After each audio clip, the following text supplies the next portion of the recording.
As a small biz pro, I saw we roll, using procurement, program, and control. As a small biz pro, I saw we grow, using procurement, program, and control. I'm a businessman, yes, I'm an entrepreneur. Ooh, yeah. I'm a businessman, yes, I'm an entrepreneur. Ooh, yeah. I'm a businessman, yes, I'm an entrepreneur. I'm a businessman, yes, I'm an entrepreneur. Ooh, yeah. Crystal Mitchell, do you have my business? Good afternoon, everyone. This is the Business Zone with Crystal and Gilbert Buchanan, your small business paramedic. And to all of you, my small biz pros, I haven't seen you guys and heard from you guys in a while. Welcome back to the show. And Crystal, what's been going on? Well, more what's been going on with you. Man. We just been doing our thing, holding it down here. Miss Dawn Strozier popped in last week. How did she? Well, I know she did well. Yeah, she did well, and we had three actually great guests. Good. And so that was really cool. Yes. And let's see what else is going on. I'm designing creating my online courses. Oh, beautiful. Yeah. Beautiful. So, That's and great. scheduling a train-the-trainer QuickBooks class at the Urban League, a 4-week class. Oh, I love that. And so we got that going on, and I'm partnering up with Armand. We're going to do digital marketing and offer some free classes. That's so we great. got that going on. And then yesterday, there was a guy. I referred this guy to you. His name is Dr. Calvin Bonds, and he's the guy. He does training for big corporations, Yes. but he's not certified. Oh. So I had ran into him at one of the print shops. I was getting some stuff printing, and he was doing a massive printing. Like, what are you doing? And so he told me, and he was on his way to go do a training the next day in Texas or somewhere. Right. So I had referred him, and I think you guys, this was during the time you were your first time in Vegas. Oh. So you guys missed each other, right? Yes. And so he is definitely interested. He wants his certification. Okay. And I'll reach out to him. And so we got to talking about some other things and realized that you and I and we have a lot of similarities to what we're doing. Wow. And so he has contracts all over the country. Oh, wow. And out of the country. Really? Yeah, so he wants that sounds to, exciting. So he wants to sit down with us and have that first thing is to get his certification. Right. And then two, about us seeing if we want to be part of his team. That sounds good. And go around the country. Yeah. Because I told him you can do certification all over the country. That's right. It's not specific to California. Yeah, exactly. And so he said that would be fantastic. Oh, definitely. And then incorporating what I do, and he wants to get involved with the kids. We're actually going to be launching a entrepreneur club for the kids. For the kids. Yeah, so once a month. And so we'll be bringing in advisors and other professionals, great. and they will run. We'll all take turns, so it won't just be one. So the kids will get a different aspect from everybody else's perspective about running a business. So he was excited about that. Yeah. And what else? And he is heading in October. I think he's going to be in Ghana for 2 weeks. But he says there is definitely a need for training what we do in those countries. Oh, that's great. So I told him I definitely would be interested, and I know you'd be interested. For sure. So For sure. we're going to make we'll schedule something when you get back, and that's convenient for us. Whether we're in town or we can do it Skype. Some of our listeners are from Ghana. Yeah, so I told him, so that'll be fantastic. Yes. And then I also had gotten, when I went to the Power Network conference, I signed up for a package to fine-tune my speaking and to be able to develop those packages that we need. So in that, I got 2 passes to a training that's going to be in Kansas City in October. Oh, wow. And so it's for 2 days. So I'm going there. And that's about all. So the guy's name is Calvin. Well, the guy that's my coach online, his name is Ruben West. Yeah. And so he's I was really impressed because his method of speaking is through impact speaking and also storytelling, which is kind of how how I talk or when I'm teaching. Yes. So he really resonated. But he travels all over the world. Dubai, he just got back from Dubai. Wow. He's been to Brazil, all over the place, teaching about speaking. So they're looking for individuals to put on the platform to be able to go to different countries, and they're working on initiatives. So entrepreneurship is one of them in different countries, and then doing global networking and selling globally. Yeah. That's great. Yeah, so that's what's been going on. So while you've been doing your stuff, I'm working on our becoming international. I know. So we can take the show international. We're already there, but so we just got to develop our packages and do all that kind of stuff. Now you know why you are an excellent partner to me, because I don't have to be around to see if things are going on. You're taking care of business while I'm not here. So right. So we're going to slot ourselves in. So come January, we're going to be on the road. I went and got my passport renewed, so it's going to be coming soon. And it was just like timely because all these things started happening right in. And so I had already spoken and made my arrangements, bought my airfare to go to the conference. Don is going with me. Oh, good. And this guy, Reuben West, his mentor, or how he really got his big break was Les Brown. Les couldn't do a speaking engagement, and so Reuben had been a mentee, and he's like, "Okay, I think you're ready." He goes like, "What are you talking about? I'm ready." And so when he got there, but he thought he was just going to be there to be one of the speakers. It turns out he was the speaker. He was the speaker, and he was calling Les, going, "Wait a minute, what am I doing?" And he said, "Don't worry, you got it." He goes, "What am I doing?" And so that's how he got started. That's amazing. But he's a very impactful, kind of low key, but just his style is really, really cool. That's good. That's good. And there was a number of individuals that had speaking packages at. But this one really resonated with me. Good. So, and then when he told me, he asked how many would be interested in speaking internationally. He's like, now that would be a message, wouldn't it? Oh, yeah. Yeah. Oh, yeah. Yeah. And Small Business Pro can go international as well. It doesn't have I can't wait. Yeah. I cannot wait. Yeah. I told you that we're adding a capability statement component to it, right? Okay. So any business can now create their own capability statement using Small Biz Pro. Well, that's so cool. all they got to do is just go in and just answer some questions, input the information, and bam, it prints it out. And you know, in Africa, they do all of that. They do all governmental contracts and so forth. That's pretty much how they've become so wealthy. The ones that are very wealthy. So it would fit perfectly. Phenomenal. Yeah. So any of the countries. So that's what we have on the horizon. So I've been busy. So now it's just, and the other thing is getting our website ready so it can start making money. So I bought a template and some training. Yeah. And so through WordPress, they're actually walking me through it. So we're going to have a really pretty cool website. I am very excited, Crystal. Very excited. So I've been using this time in between the other stuff. It's like, okay, I've been spending money, but it's going to all work out. So there's a ray of sunshine. Yeah, we're going to make this show. We've been on the air for 2 years. It is going to start doing monetizing, and it's going to take us where we need it to go. That's good. So and some people been some good feedback. I got some, and I'll share that one with you off the air. Yeah. But some incredible feedback from somebody that's seen our show. Oh, really? I love that. Yeah, I love that. Yeah, good stuff. Good potential in the air. But this is somebody that's pretty.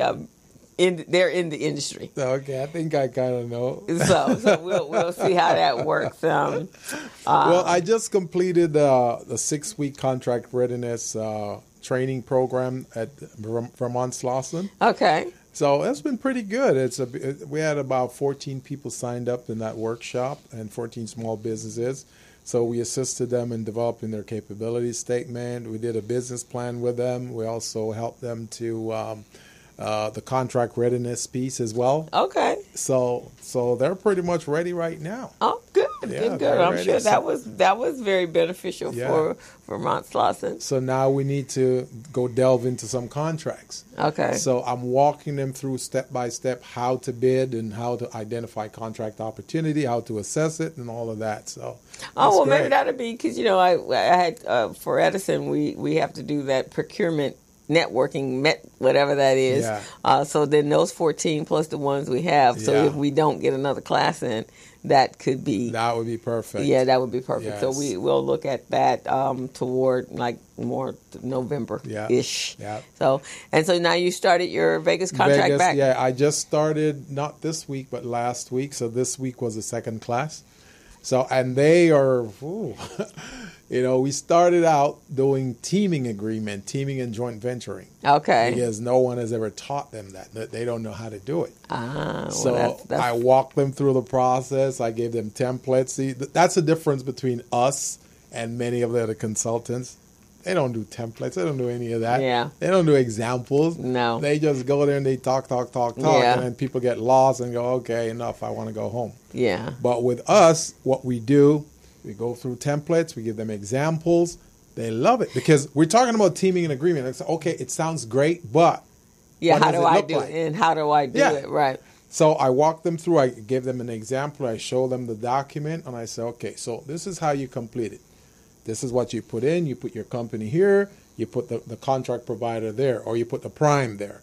This is what you do. This is how you go about it. I give them advantages and disadvantages of a teaming agreement. Mm-hmm. I give them benefits of it. I tell them, some of the downfalls, what they need to look. Oh, they loved it. Mm-hmm. And then Wednesday we did the business infrastructure. So I took their business and I chop it up in little pieces and I show them how to build the infrastructure. Blew them away. Yeah, that's what you can do from online in the platform that I've begun. So we're going to be using. It's called Teachable. Yeah, and so both of us can be users, and we can do them individually, or we can collaborate and so those are the kind of courses which you already have the courses, and it was I was going, oh my God, what the heck am I going to teach on, right? And because there's so much, right? You got a lot of content, right? But it's just so much. Yeah. So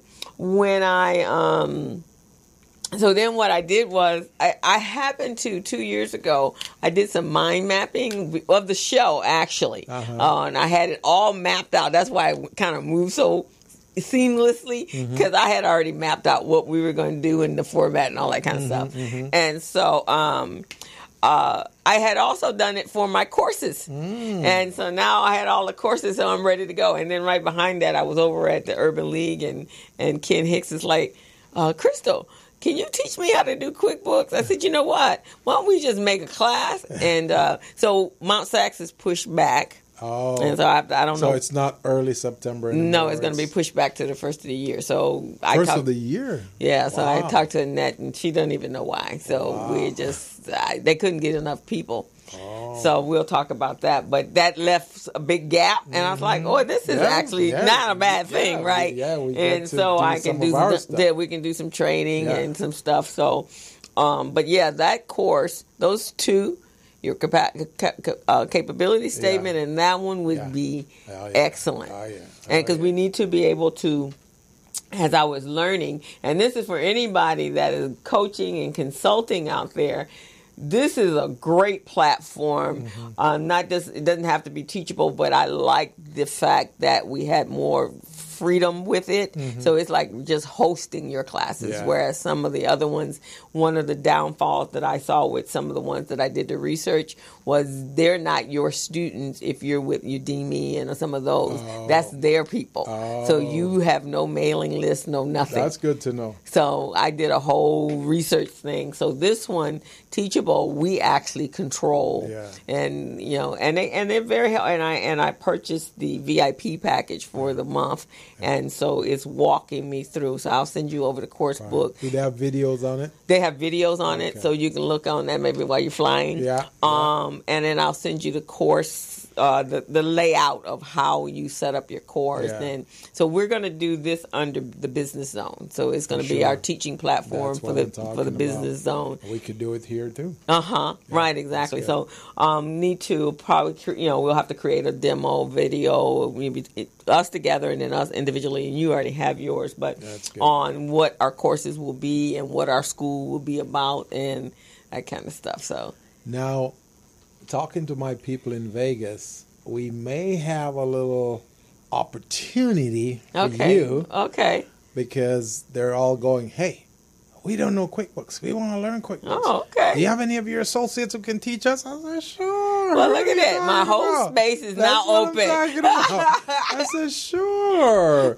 How many of you guys want to learn? And there's like all 14 of them. Hey. So we got to plan a program for you. Okay.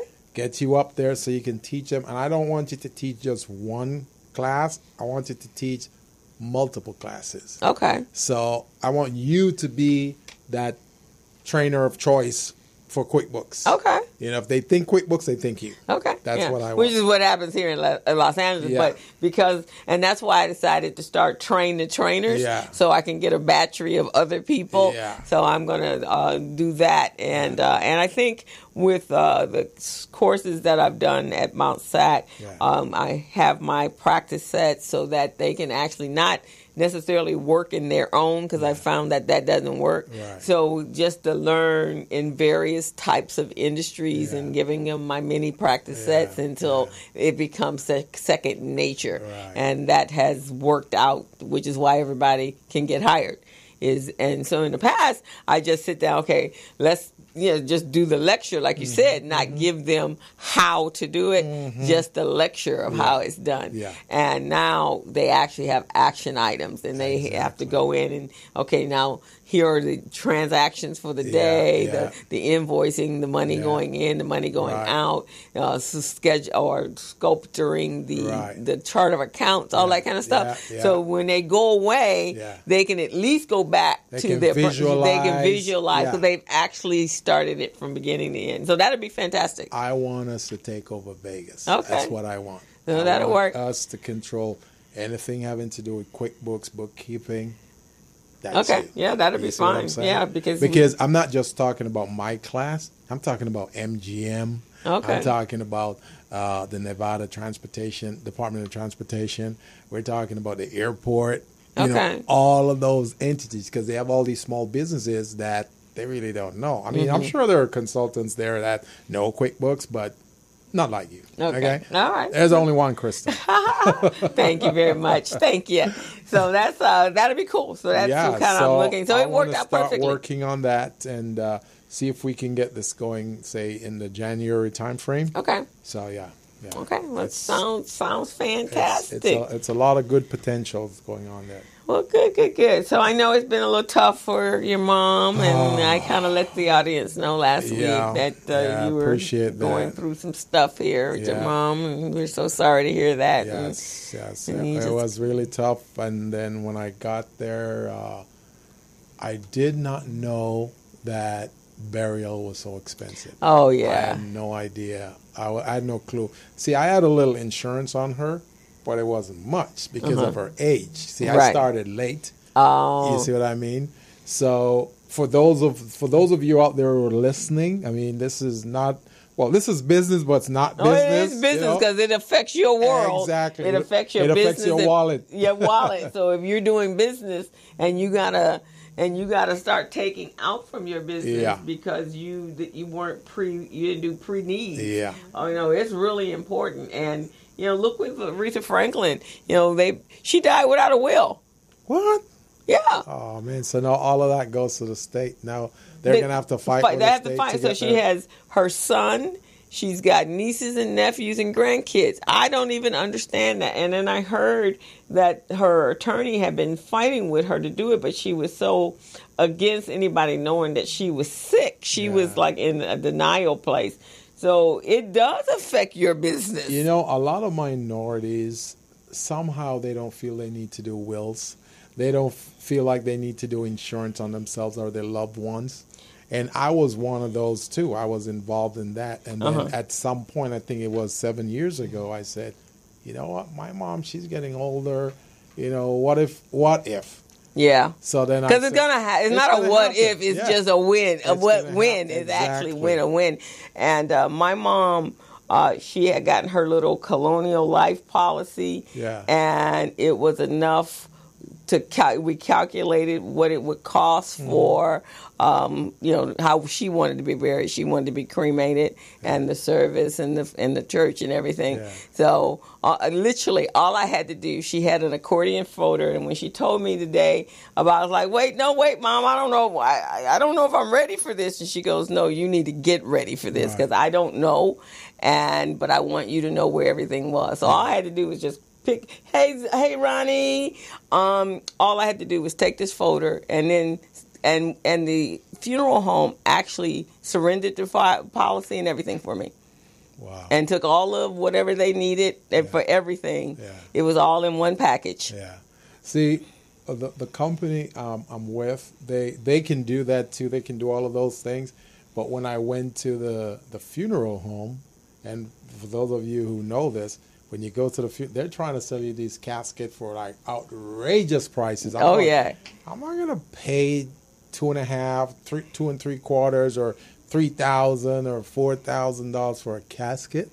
I'm gonna go to Costco's. Yeah. So Costco. I went to Costco's. I saw one for like $9.99. I'm going, and it's beautiful. It looked better than the ones they have. Yeah. And I'm going, that's what I want. So they got upset. They didn't like that because they wanted to jack me and sell me their stuff. Yeah. So it's like, well, we can't give you the discount then. I'm going, hey. So how much would the discount be? $800. So, okay. So you're trying to sell me one for $2,800. The discount is $800. So I'm paying $1,000 over here. Yeah. I'm still getting my discount over here. Right. Not using you. So, and then you had to coordinate it. Well, you better make sure that it's done properly. And, I mean, it's a casket. Come on. Yeah. So this morning I was busy ordering and having them deliver and all of that stuff. So. Yeah, it's I did a business plan for a mortuary. That's an interesting one. I know. She was the young lady actually was, her father was in the business, and she had been working there forever, and she wanted her own mortuary, so one was available for her to buy. And in order for her to get the funding, she had to have a full-fledged business plan. See, that's one of the most lucrative businesses out there. Well, that was actually the business that our ancestors actually made. There was one guy, he made humongous amounts of money because what he did was, for our people, he sold them an insurance policy, a plot together. And so that they knew, and they paid on it on the weekly. And I remember my grandmother used to doing that, paying weekly. Right. And so they had their services. And so this man became, and his name is, they called him the Black Titan. He was out of Birmingham, Alabama. And I can't remember his first name, but I'll get it when we go on break. And he made sure that there was a will. Even if it was written on a piece of paper, but it was and signed with an X to make sure. See, that's good right there. Yeah. Because since most of us are not into wills and all of that, by him kind of forcing their hands, then it forces them to do that. You see what I mean? That I found out that if I have, let's say, if I have $150,000, $200,000 right now, I would get into that business. Because there's a lot of people out there who can't afford to bury their loved ones. So if you can provide them with a loan for 2-3 years to take care of that, oh man, because it's something that has to come up and it has to happen right then and there. That's what I'm you talking can't pay on it. You have to have the money. You gotta have it. Yeah. And if you don't have it, that funeral is not going to happen. It's not going to happen. Right. So you've learned it firsthand. So that's what Dr. Rosie, I don't know if you know Dr. Rosie Milligan. Yes. So that's her whole thing. And she talks about it all the time.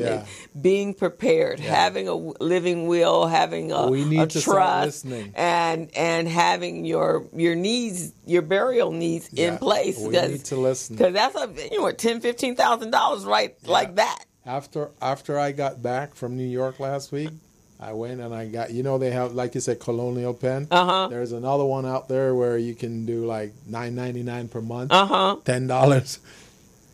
And if you're between 45 and 85. Yeah, you got to get, even if it's mine. Nothing for, if it's for that, so that's that it's not a burden on other people, on your family because you never know. And the younger you get started in it, the higher policy you can right, get. Exactly. Because my mom, when I got mine from my mom, she was at 85, 86, so right at the borderline. Yeah. So that's why they jacked me on the monthly. The monthly was like $139 every month. That's what I had to pay. Yeah. But for now, if you're doing it earlier, you can pay like $10 or $20 a month. Yeah, my mom, we did hers before she retired, so she was 62. Yeah. And so it was like $40 a month. Yeah, it's not much. Yeah, and so we just made sure, and we just made sure that was paid. Yeah. In fact, we made sure it was paid, so it was taken out before she got her retirement, check every month, so that it was paid. So it was all in place. It wasn't a big, but it was enough to take care of the needs.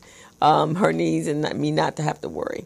Small Biz Pros, I want you to listen to what we're saying here. This is not a joke. Believe me. Yeah. Don't want it to happen to you, but if it does happen, you want to be ready. Just like we're trying to get you ready for your business, your contracts, your bank loan and lines of credit. We want you to get ready on that side as well. So we're at the bottom of the hour, Crystal. So we're going to go ahead and take a quick break. And on the other side, we'll bring in our very special guest. Yes, okay. All right. So you're on the Business Zone with Crystal and Gilbert Buchanan. Take a break. All right. Hello, meet Larry. Larry is a general contractor. Larry is very good at his craft, but Larry has a very tough time managing his paperwork because he is busy taking care of his clients' needs. Larry just cannot find his important business documents when needed. Larry is also being passed over for bid opportunities from prime contractors because he is perceived as not ready. He doesn't know where his business license, certifications, insurance, and other key corporate documents are located most of the time. Lucy owns an auto body and collision repair shop and has been using a business management and procurement assistance program called Small Biz Pro to keep her business organized, business ready, contract ready, and bank loan ready. Small Biz Pro is a 3-in-1 cloud-based business management, procurement, and market research assistance system designed to help businesses become business ready, contract ready, and bank loan ready. It also provides back-office operation solutions for small businesses. Lucy is able to stay ahead of her competitors because she uses Small Biz Pro to manage her business daily. Lucy just clicks on Small Biz Pro from her tablet, mobile phone, laptop, or any internet-accessible device for data retrieval, and she's got it. Lucy introduces Larry to Small Biz Pro, and now Larry is more organized and can now find all of his documents and new bid opportunities in seconds. Larry now saves $120 in labor costs for each missing or misplaced document. Just simply go to your web browser and log into smallbizpro.net and register today for a limited 30-day free trial offer. Services start as low as $1 per day. Let's put the competition out of business. Small Biz Pro. If you stay ready, you don't need to get ready. Register now at smallbizpro.net and begin saving money. Email info@smallbizpro.net or call 626-533-1186. Excellent.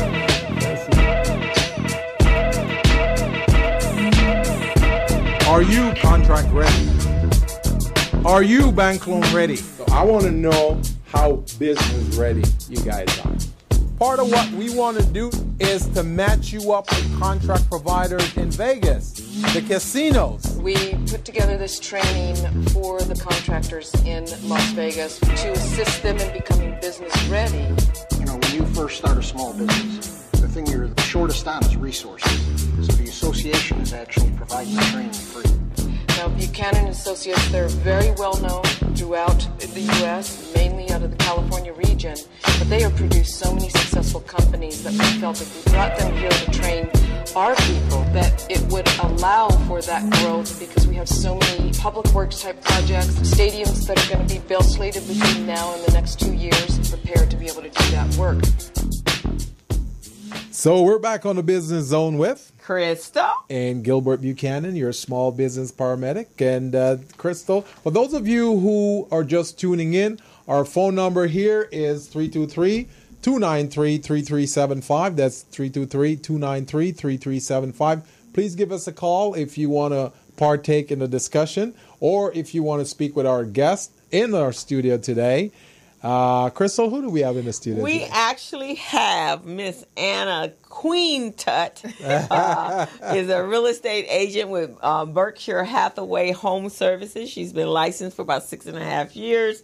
She has a passion for helping individuals with their real estate goals, from selling their property to investing and becoming a homeowner. Anna has hosted several seminars, from first home buyer seminars, trust seminars, and wealth building seminars to educate and equip individuals to achieve their real estate goals. She sits on the board for Consolidated Board of Realtists and Veterans Association of Real Estate Professionals. She has her AA degree in child development from Southwest College and her BA in Literal Sciences from Cal State Dominguez Hills, and she's certified as a probate specialist and military and veteran housing certificate. So that actually kind of falls right on in to what we've been talking about. She knows exactly you what we were talking about. Why and what, and that'll be great, because that'll be great from our conversation. Yes, definitely. Because it happens a lot with the real estate piece, right? Yes. Yeah. Because people lose their homes. You know, it absolutely amazing to me that our parents worked hard to get their home. Yes. And in some cases, there was a guy on the show last week that lives right over here in Presidio. He had to use 2 agents. Oh, yeah. And he had to pay double down payment in order to buy in this area, because he's black. Wow. And that's so true. Because being a part of Consolidated Board of Realtors, that's why they started. Because we, as black realtors, we couldn't be classified as realtors, so we had to be classified as realtists, so that we can practice the sale. So that did happen. What's the difference between a realtist and a realtor? Well, we're basically the same, but back then, realtors, black African Americans, could not practice being a real estate agent. So that's why they have the term realtists. So we're part of the National Association of Real Estate Brokers. Wow. Yes. So that's who licensed you? You couldn't come through? we're back then. Back then, yes, but not now. But back then, yeah. My sister's a real estate agent as well, realtor. But yeah, that's what he was saying, that he had to go through, and he was a teacher at the time. Mm-hmm. He was one of the founders for Crenshaw High. In fact, I was so amazed. The man's family has been in for 100 years in the state of California. Yes. Wow. And it's a black family. Unbelievable. Yeah. So, so he was talking about that last year. So, but my thing is, our parents worked so hard. I mean, they had to go through leaps and bounds just to buy property in this state, or probably any other state. Yes. In the state, and then there's no probate, there's no wills, and they don't pay the taxes. Yes. And then you lose it. And you lose it. That's why education is key. That's why I put on the seminars, the trust seminars, so that I can educate. You have to start with your children too. You just can't educate yourself and not share with your family. So if I own a property, when I get older, my kids need to know how to keep this property in the family, and then my grandkids and my great grandkids. So education is key, but setting up that trust to protect your family will avoid you to go to probate. So that's what's important. Right, because that's what I'm thinking with Aretha Franklin. Jesus, I mean, oh my God, they were up and they were talking. I mean, first of all, it was a 5-hour funeral. They're still funeralizing her as we speak right now. But it's like, and they had such wonderful words, and she was it's just hard to believe because she was so involved in her family's life. She was so involved in the civil rights of African Americans. That just I don't even know how to process that. Wasn't that the same thing with James Brown too? Yeah. He died and didn't have a will and had to go through all of that stuff. And it's really heart-wrenching because me being out here and seeing people lose their properties because they have not set everything up, or if they have to go through probate. So the kids basically are getting just pennies. Yeah. Everybody else is getting the money. And so it's really, really, it's like my heart goes out. Like, wow, your parents have fought for this property. They worked hard to get this property and now it's gone. Wow. And there's nothing to pass on to the family. Yeah. So what are you? So in your education class, what are you teaching, and what? How are we going to combat this issue? Well, the trust seminars, I have an attorney come in, and she talks they talk about what is a trust, what's the benefits of a trust versus probate. So she goes through everything so that they can know the benefits of a trust, and then what does a probate. So if you don't have a trust, this is what's going to happen. Can we talk about that? Yes. Can we talk about the benefits of a trust? Yes. Because I've been thinking about the trust for the last 5 years. Okay. And I still haven't done it. So, but now you're going to educate me today. Now you're going to do it because the death of your mom really has opened your eyes to see so many things that you need to put in place. And one is a trust, because a trust will help you. So in a trust, you have everything laid out. Yeah. You have the person that you want to be able to be over the trust that's going to make the decision. Yeah. So you may have a daughter that is very well savvy, knows money. She's going to be over my finances for everything, and then distributing how I want my house to go. So you will have all that laid out, your bank accounts, your finance. Even if something happens to you, healthcare directive, we don't even think about that. So all of that is laid out in a trust. So it's very detailed, but it's what you want. It's not what Anna wants. It's what you want. So you lay it all down. Now, how is that different than when you put your house in a trust? You know how you, instead of putting the house in your name, you put it in a trust? Well, that's putting it in a trust. So if you just have your house in just your name and something happens to you, then your home, your whole estate is going to go to probate court. Right. But if it's in a trust, it's not going to go through probate. So let's just say, for instance, your family wants to sell the home. Yeah. So they don't have to go through an attorney. Right. They can sell it flat out just like a regular sale, which is more easy. And I had a client about 5.5 years ago. Yeah. While I was selling her home, she passed away. Ooh. Oh, my. Yes, oh, my. That was, ooh. And so, but she had a trust. So nothing stopped. Right. We kept on with the proceeding. The person that was over her trust, she handled everything. So everything just flowed. We didn't have to have any attorneys or anybody involved. Right. And another thing I do want to tell everybody out there, if you have gotten a reverse mortgage or you have refinanced your home and you have a trust, make sure they put your home back in the trust. You know what else I have found? That so many people have gotten this reverse mortgage, and so they have taken the home out of the trust. So the families and the seller doesn't know that their home has been taken out of a trust.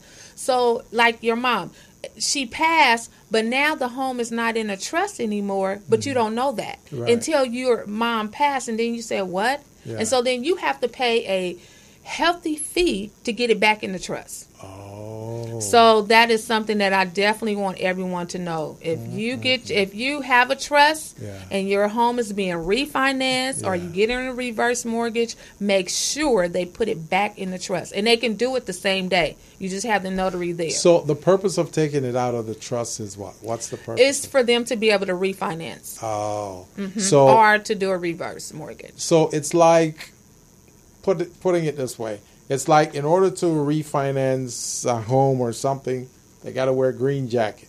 But when it's in a trust, it's in yellow jacket. So to get to the green jacket, you got to take out the yellow jacket, right? Right.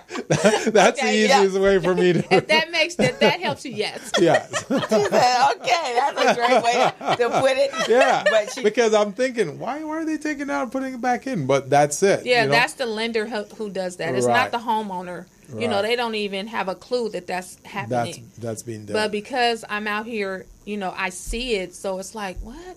Why? So I've learned. So now I'm educating everyone. Yeah. Make sure your home is in a trust. Yeah. Make sure they didn't take it out of the trust. Mm-hmm. And another thing that happens, my sister's had this circumstance come up a couple of times. She had a client that they were joint tenancy on a house, and the woman. She wasn't married to this guy. He became a joint tenant, and so he went and got a loan. He refinanced the house. On her house. And he's not even one of the owners. Well, yeah, they had a joint tenancy, but what happened? He died. Ooh. And she has to absorb that loan. Yes. She has to absorb the loan. Oh, my Lord. Yes. So all these little things can happen. Yes.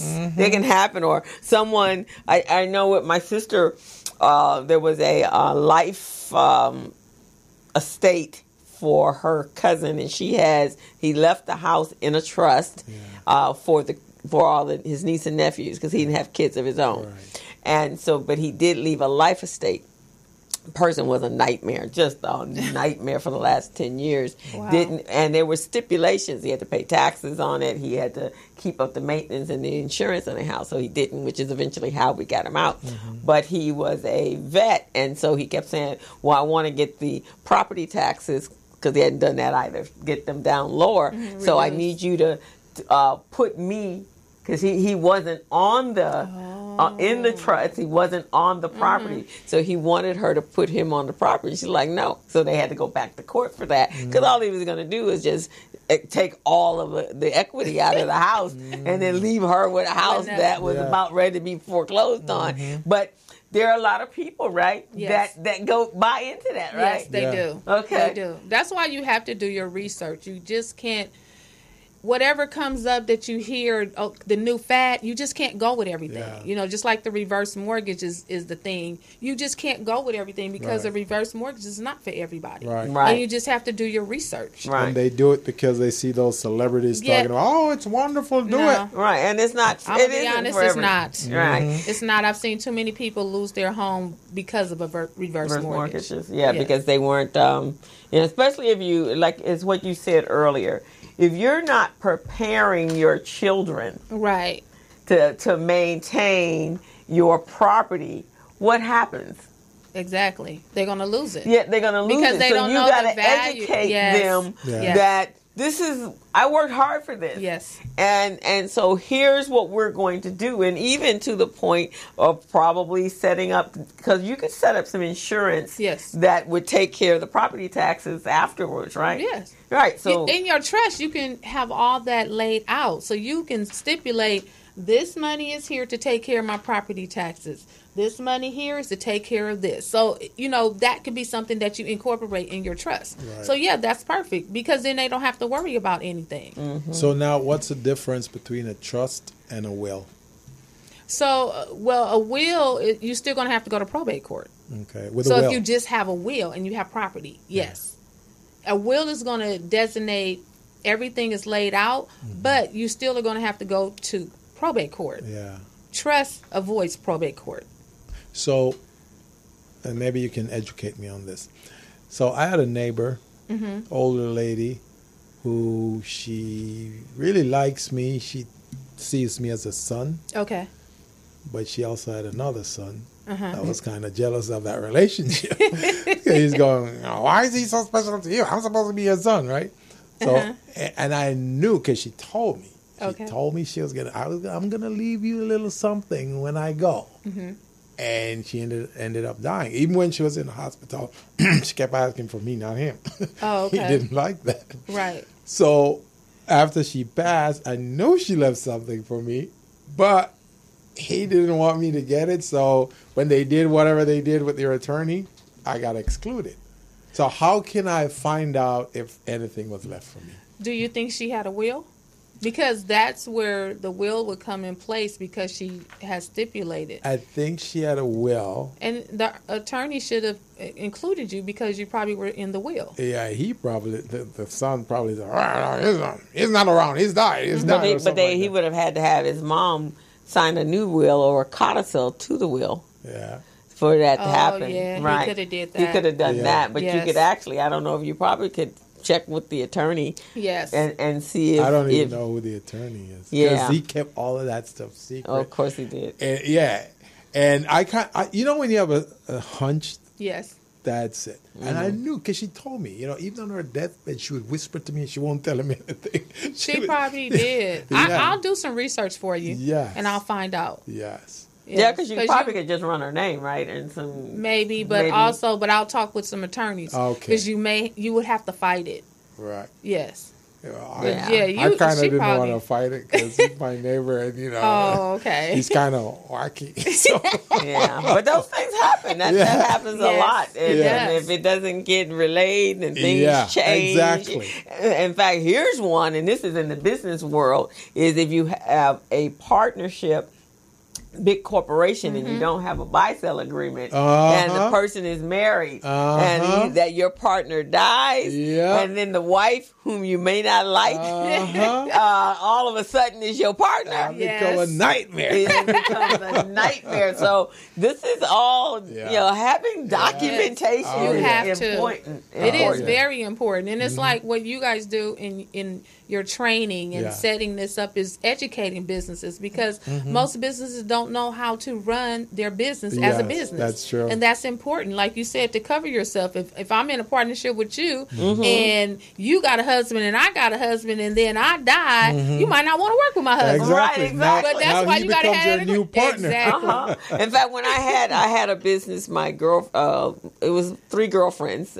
We had a business together, and one of our girlfriends, I just didn't like. We did not like her boyfriend. He wasn't a husband at the time. He was just a horrible person, and I just got these screaming willies every time I got around him, and he was very controlling. And we had to have a conversation with her. It's like, we love you to death, but.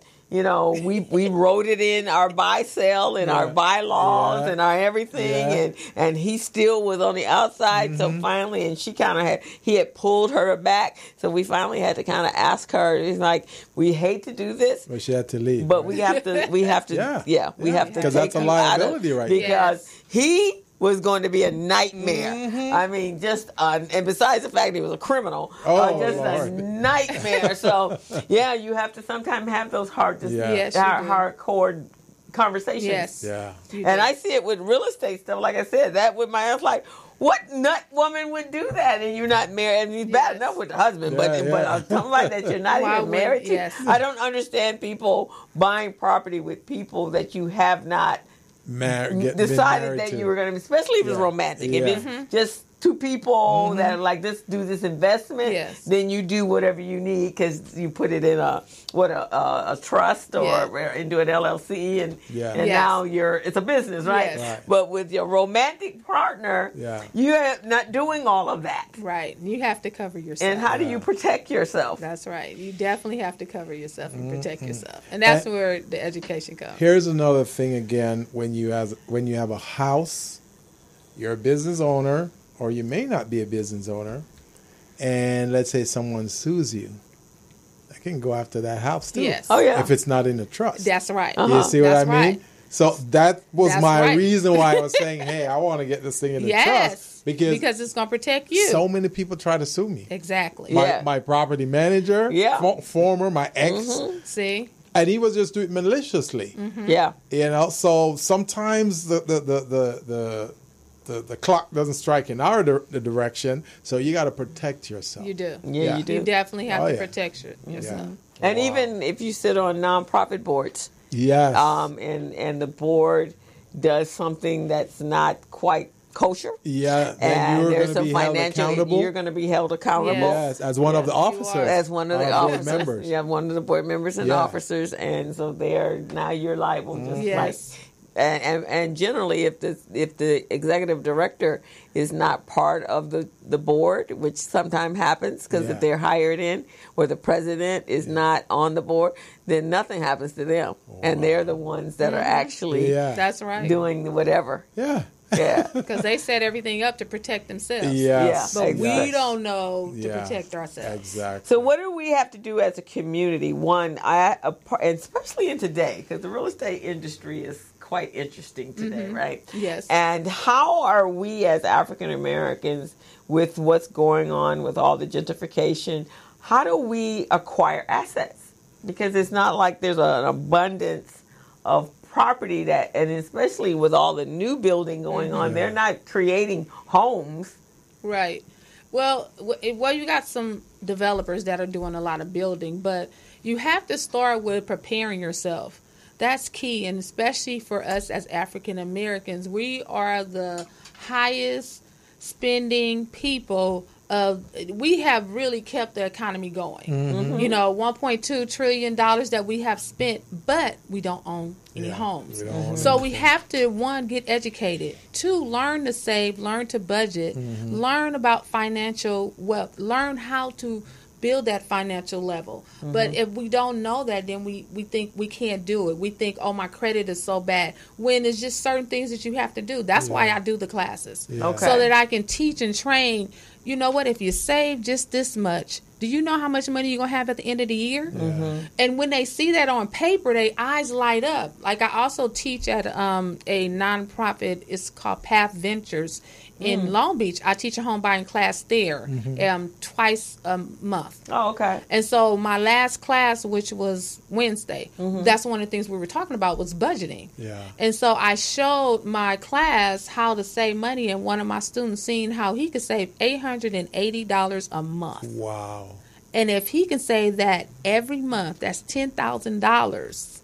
But he said, I can save $1,000. He started getting excited. I can save $1,000. So I'm like, that's $12,000. So that's going to make you reach your goal. Right. And so we talk about the goals of their real estate. Like, what do you want to do in real estate? Do you want to own one property? Do you want to own two properties? So it's about, I believe, education. And we have to start young. That's going to be my next piece to add is teaching the youth. Because if we get them young and we show them, then they're able to build an empire. That's how we build our empire. Because we spend money, but we're not spending on things that give us a greater return on our investment. And that's where we have to change our mindset. We got to get out of the mentality of thinking a house is high maintenance and renting is easy.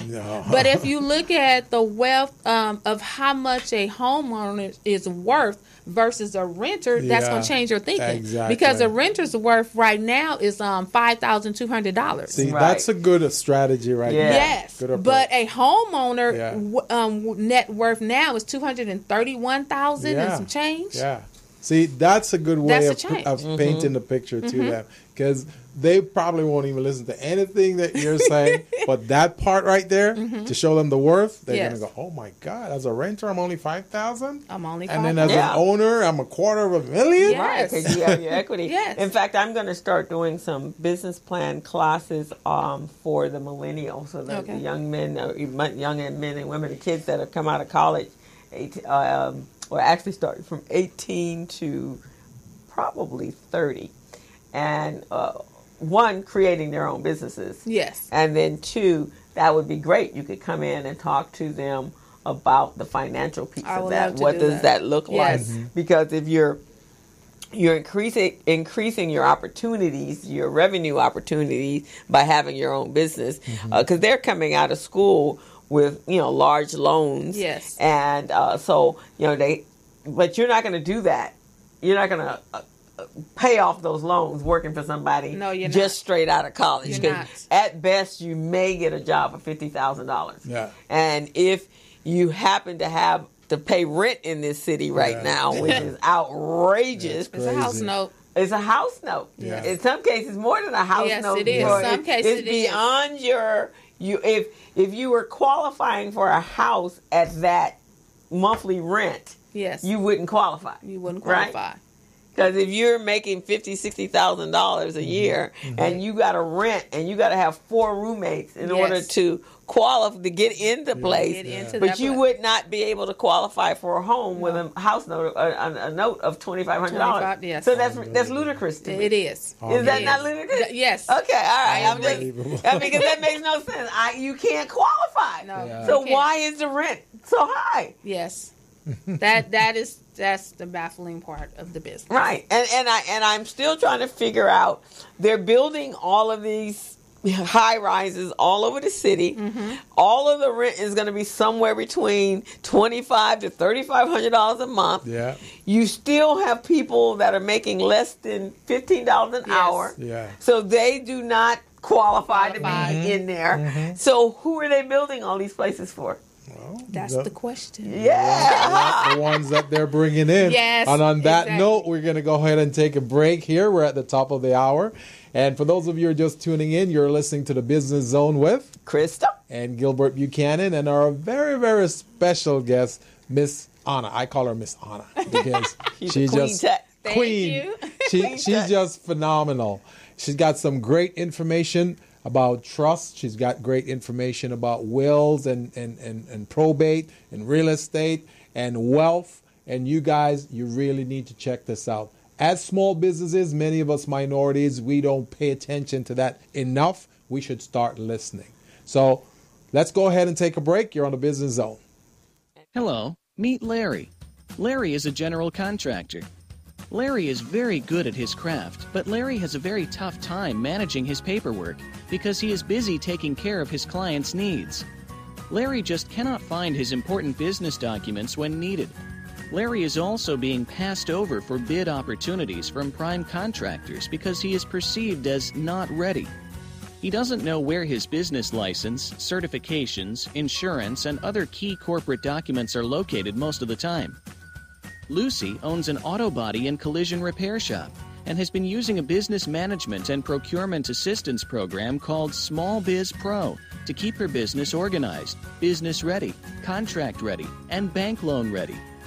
Small Biz Pro is a 3-in-1 cloud-based business management, procurement, and market research assistance system designed to help businesses become business ready, contract ready, and bank loan ready. It also provides back-office operation solutions for small businesses. Lucy is able to stay ahead of her competitors because she uses Small Biz Pro to manage her business daily. Lucy just clicks on Small Biz Pro from her tablet, mobile phone, laptop, or any internet-accessible device for data retrieval, and she's got it. Lucy introduces Larry to Small Biz Pro, and now Larry is more organized and can now find all of his documents and new bid opportunities in seconds. Larry now saves $120 in labor costs for each missing or misplaced document. Just simply go to your web browser and log into smallbizpro.net and register today for a limited 30-day free trial offer. Services start as low as $1 per day. Let's put the competition out of business.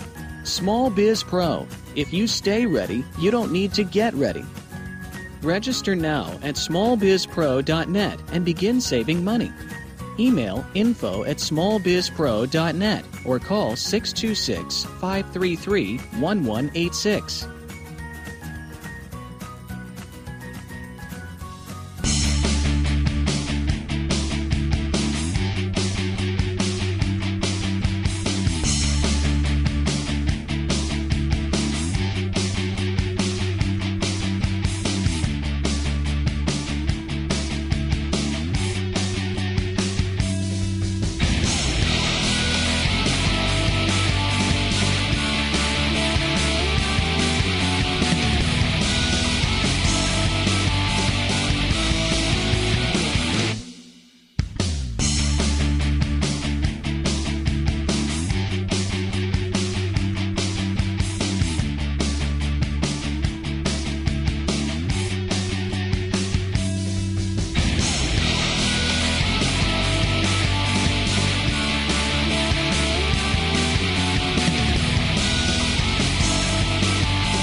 So we're back on the Business Zone with Krista and Gilbert Buchanan and our very, very, very special guest here today, Miss Anna Queen.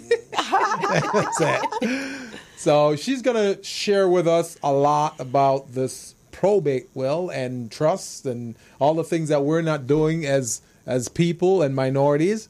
And Crystal, you had some question for her? Yes, I was mentioning to her that we really have to protect our elders, and so there are certain things going on, especially in this community over here, because a lot of them, their children may not live right in this area, and so there are people. I've actually even heard from someone that there's a couple, she's black and he's white, and they bring in a busload of people, and they have these events, these soirees, and they have artists and so forth. So you come there, and when you get there, then they have all these great little pamphlets made up about the value of the houses in this community, and why they would be interested in buying in this community, and so forth and so on. Wow. And then those agents go knocking on doors. On the doors. Yeah, which is part of the real estate thing, door knocking. But are you door knocking with compassion? Exactly. Or you're door knocking as a predator? Yeah, and that has to be the difference. Yes. So I think we have to protect our own communities. Yes, we do. To make sure, because if we have worked hard to acquire assets, which is really important, because if they diminish all our assets, then we have nothing. And at the same time, arresting your people and your children and your whatever, and you don't even have a house. We don't you have nothing. So then they can eliminate you. Exactly. And so that's very, very important. Right. I think that for what you're doing, your passion to not just sell a property, but to educate as well. Yes, which is very, very important. So you do the home buyers seminars twice a month? Well, I teach at the Path Ventures twice a month, but for the community, it's like either once a month or, like September, I have one coming up, and then October it'll be financial literacy. Okay. So each month it may be something different. So I try to have, a variety so that I can, educate all in every aspect. So it may be a veteran seminar, financial literacy, the trust seminar, home buyer seminar. So each month it'll be a different seminar. Oh, okay. Fantastic. That's wonderful. Now, when you and I met Anna, she actually was in one of my classes, in my business plan class. Was it the business? No, it was something else. Yes. Okay. But you were in another business, weren't you? Because this has been about 7 or 8 years ago. Yes. Yes? Okay. I still have that business, taxes. Okay, all right. Taxes and travel still, yes. Okay, that's what it was. It was the travel business. Okay, and then after the recession, because I think that was during the time of the recession. Or right after, yes. Yeah, so real estate was really kind of funny. Yes, it was. Yeah, it was almost hilarious. Right, kind of funny. Yes. So it's trying to help people save homes then. Right, exactly, because it was in another kind of place, and now we're trying to help them find them to buy. Exactly. And to build and get some more property and get some investment properties. Yeah. So what's that process? Well, with investment, I kind of tell my clients, I really see where their needs are first, because I do a buyer's consultation, and even for sellers. But if a client can buy a duplex or a triplex, that first property, that's what I tell them to do. Yeah. Because if they're getting a duplex, that's two people. So that's them and somebody else. So that means you have someone help paying your note. Right. If it's a triplex, you have two.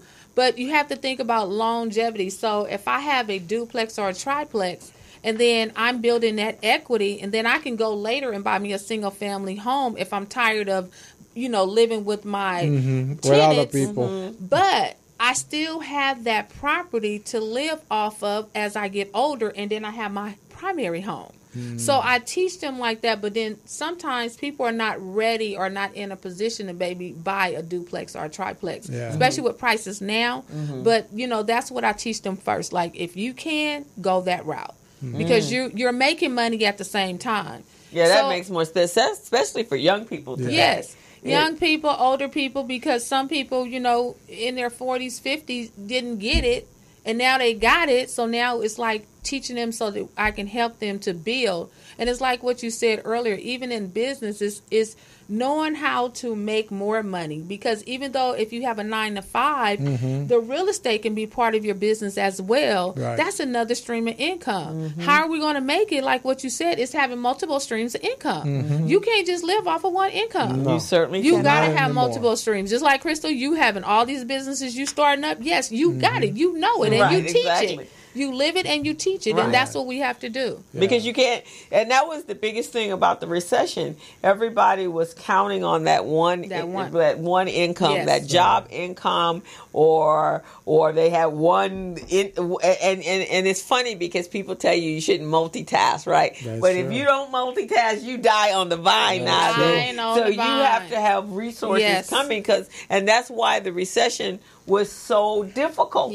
Was because you only had that one source of income coming in. But us as consultants, we got money coming in, and we're always trying to tap into new opportunities. You have to. So that you can keep, when one slows down, you got others coming in, right? So I think that's vitally important for individuals or for people, is to look at their life like that. So real estate, exactly. And here's an issue that Gilbert and I have had. We have it. So we'll take the Crenshaw district, for example. How many business owners they have been renting for 30, 40, 50-year period, and I know at some point in there they could have bought. Yes. Because they wouldn't have been in business like this. They had to have some peaks and some highs and some lows, and if they had bought, say, the corner that their building was in, they could have rented out to others. So what is the phenomenon? Do you talk to people, to business owners, about what do they need to do in order to prepare to buy a building that they actually have their business housed in? One is their taxes. Okay. Because most people who have a business is going to write everything off. Yes. So then they're not leaving any income. So how are you going to qualify for a loan? Right. Exactly. If I have a business, I'm showing $100,000, but then I'm writing off $90,000. $10,000 I can live off of, and I can own them, and I can have a mortgage. No. So it goes back to education. What should my taxes look like?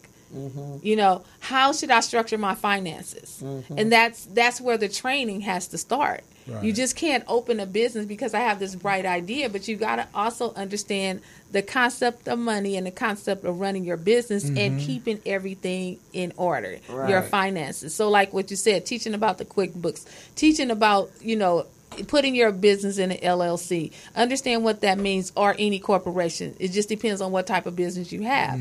So when you do that, then you can structure yourself better so that, yes, you can go buy your own building. You can go buy the other building down the street. That's how businesses on Crenshaw could have really built themselves up. But they... we wasn't prepared for that. No, we really were not. And that's something that we who know need to be out here more sharing that, because, you just sparked something like, wow, that's something that I could have been knocking on these businesses, talking about, where's your finances? How are you set up? Are you stable or not? What are you putting on your taxes and what you're not? And educating them, because otherwise, we're not gonna have nothing. And it's interesting because they're tax preparers, and they're not using CPAs, right? They're using the local H&R Block and that kind of stuff. So they're not advising them. Say, okay, because you really should be sitting down, going, okay, what's your plan? What's your 5-year plan? Exactly. So that's how we need to structure your taxes, right? So if you're trying to save money, so that you can buy in the next 5 years, then let's look at doing X, Y, and Z. But if they just go there and here's my receipts, and these are all my write-offs, and I don't want to pay no money, but their tax person should have told them, if you're paying your quarterlies, more than likely at the end of the year, you will pay. So I think it's the tax planning. Right. Yes, it is. Yeah, okay. It is. It is. It is, because most people don't know to pay quarterly.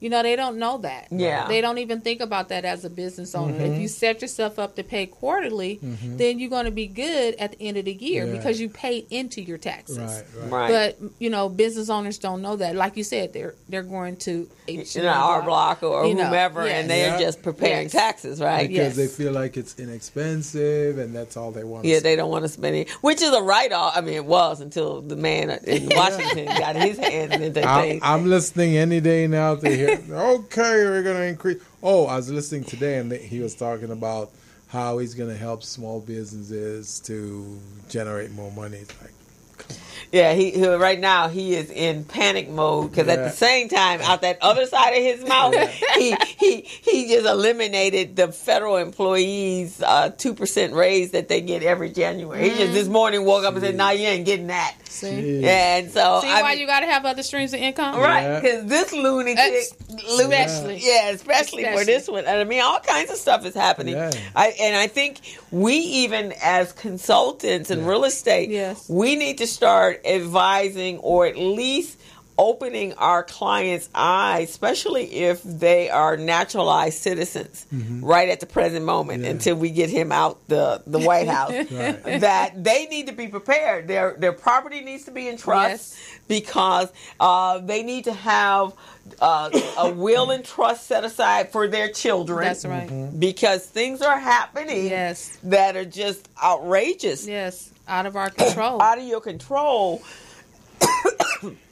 And it's interesting because this morning I heard on one of the talk shows that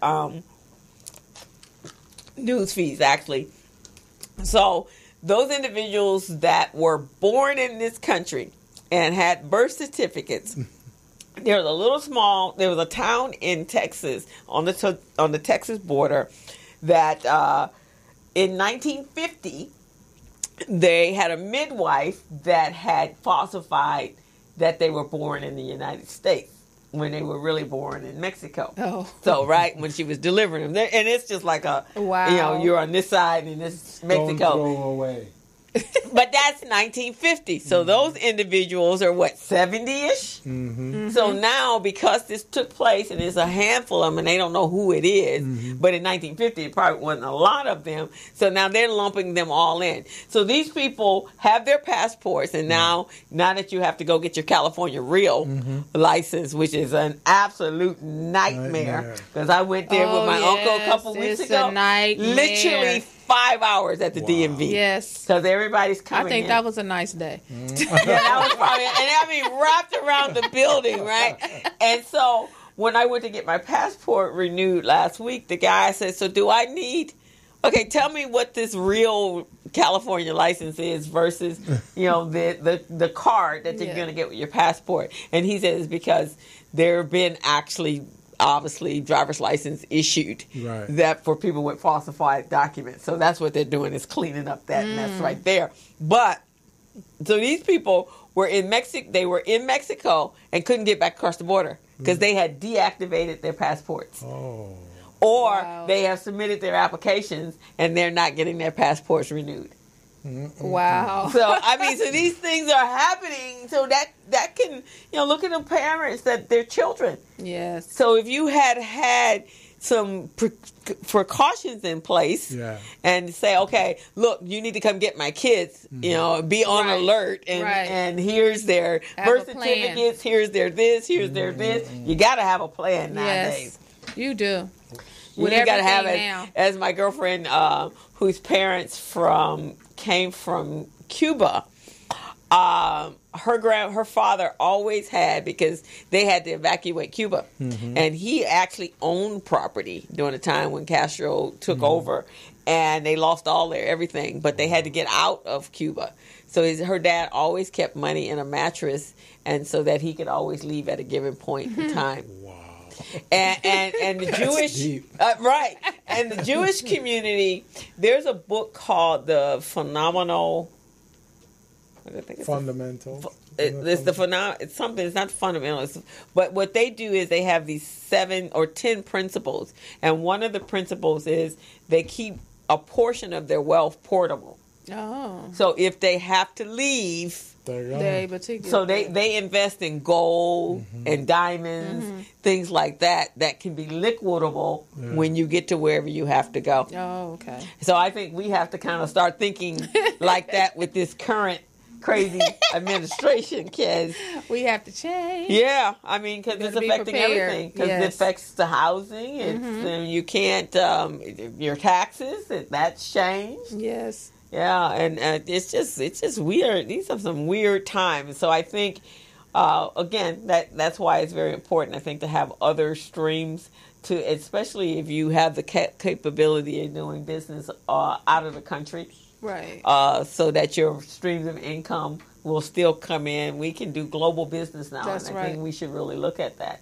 Definitely. We all should look at that. Yeah. Yeah. What would it be? So what are let's say if you wanted to own property outside of the country, would that be? Or can we even do that? Because I know, do they require you to be a citizen of that country? Yeah, so really outside of the country, I haven't done a lot of research on that. Okay. I know a lot of people from the other countries are buying here. Now that, yes, but yeah, it's kind of a little more sticky outside of the country. Okay, but you can do in other states if you can't afford here. Yes, you can definitely do others. You can purchase in other states, and that's the thing. You know, you look at and see what you are working with, so you can know. Oh, I can go buy in this state. I can go buy some income property here. I can buy some income property here. But you want to make sure you have somebody that can maintain it. Because you just don't want to go buy out of state and you don't have anyone to maintain the property out there. Because then you're going to be running back and forth. And you're going to be like, oh, this is more stressful than I planned. Right. But that's why you plan it out. Okay. So, yes, you can definitely buy out of state. Yeah, I had a problem when I was in New York. Because I lived in New York and I had a home. And then I came here just to check things out, and I loved it. I said, so I'm not going back. I'm not going back. And you had property? I had property there in upstate New York in Binghamton. Oh, okay. Wow. So then I'm going, okay, I'm going to rent it out. And I rented it out to this woman, blonde chick, who seemed to believe she's an actress. In Binghamton, upstate New York. Yeah, that's a long way from New York City.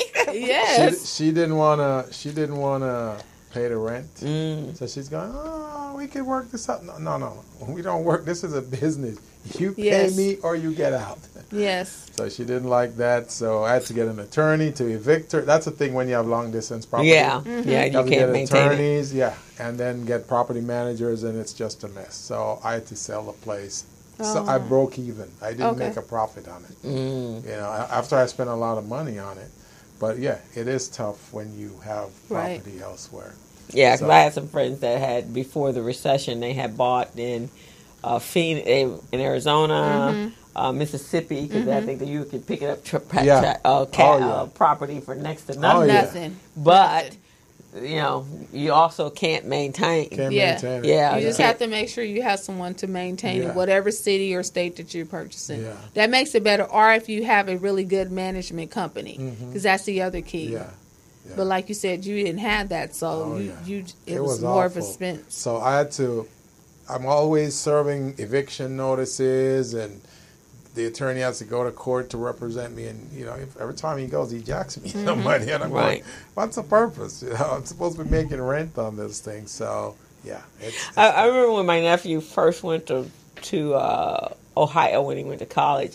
I think if you're going to invest in property out of state, it should be around college towns. Yeah, that's a good idea. That's definitely a good idea. That's a good idea. Because you're going to get those students. Oh, yeah. So that's why, like I said, with a plan, you know, if you can't maintain it, but if you, like you said, around the college student, yes. So you would have your property management, but you got guaranteed rent. Yes. They pay, you know, it's whatever, $3,000-$4,000. Big deposit. Big deposits, and then it's usually 3 or 4 of them in there. Yeah. So you if they tear the place up, you got big deposits, and you got guaranteed by mommy and daddy, right? Oh, yeah. And then when he was doing the place that one of the places that he lived in.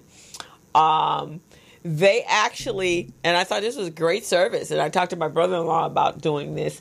They actually had a storage company that would pick up their stuff that if they were coming home from the summer and they were staying in the apartment, so then that was a service fee. And I told my brother-in-law when we went back there when my nephew did graduate, the other component you would have is Wi-Fi that you could charge, or a common area where it was Wi-Fi, and then you got the laundry. You could even have a little, especially because a lot of the college towns, the schools are so far away from a store. So even if you had a car service or you did Uber, and so you could just make money from all kinds of different areas, just to service those kids. See, now you just gave a bunch of other streams of income. See, that can help. Listen, everybody. See, that's ways that you can make some money and buy some property. Buy some property, right? So maybe that might be your new how to buy property in cities that are around college towns, and you can then get a couple of investors. Because you're gonna get your money back. You're gonna get all your money back, but all the other avenues all the services that you're giving, that's more money that you're going to be collecting. So that's a win-win situation. Oh yeah, we had it all. We had a cooking service where provided some, especially if they're off campus, then they may not late night go back to campus to use their food cart. So then you have someone come in and maybe deliver meals to them.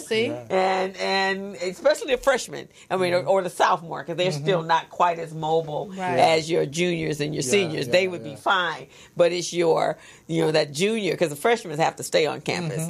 But then you can have those services and you add that all in to their services, barbering services, because usually if they're black, they can't find barbers. And someone to do hair.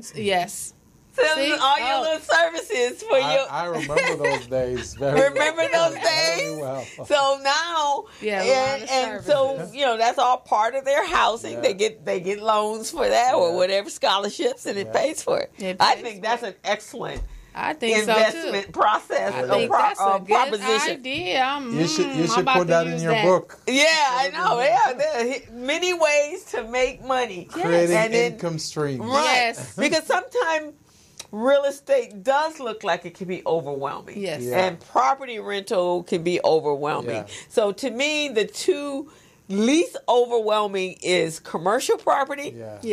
Right? Because you're going to do business. You're not. They're not going to pack up and tear the place up because they're trying to do business. They're trying to run their business. So, and you get to see their business plan, and you get to see that they have projections and viable business.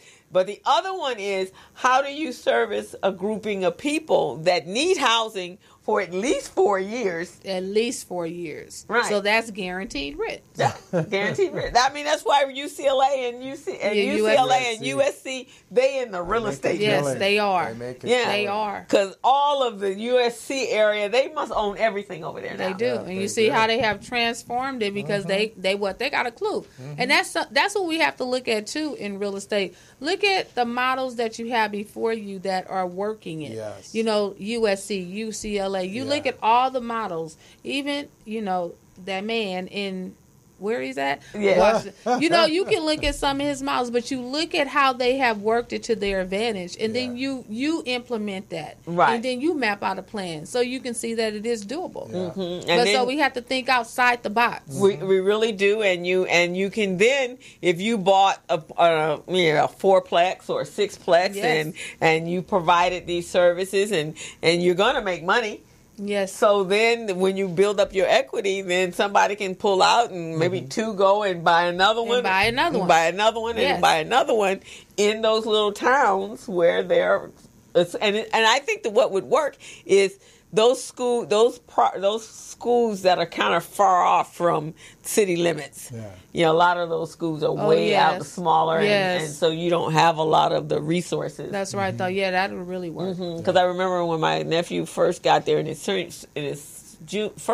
freshman year, there was one of the mothers. She actually had a limousine that would pick up the kids and take them downtown just to buy. So that's a service she provided? Yeah, that was a service she provided. She make a lot of money on it? Yeah, because she would go and they would pay her to go take them to the market. Because there was no other way. The bus was too far, and they couldn't walk. Right. So she would take them, and they would get them reserved.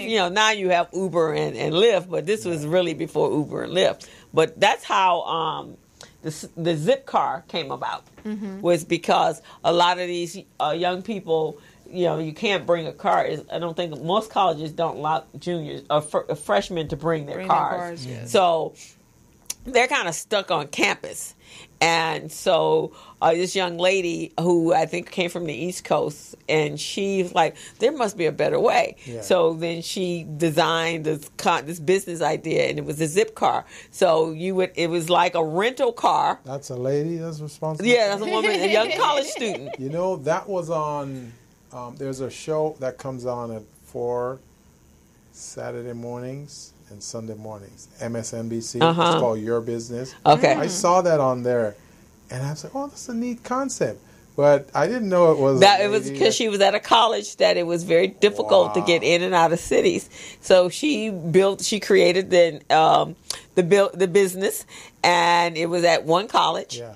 And now it's at all the colleges. Wow. And so the zip cars, usually like 3 or 4 of them. Yeah. And then you fill out your paperwork and they get the keys. Yeah. And then they can take it for a couple hours or so they can run their errands and then they bring it back. Wow. Yeah. And that was nice. Because and wherever this place was, wherever she was, she may have been in the Bay Area, there was no really buses running. There's really no transportation. Right, yes. No cabs.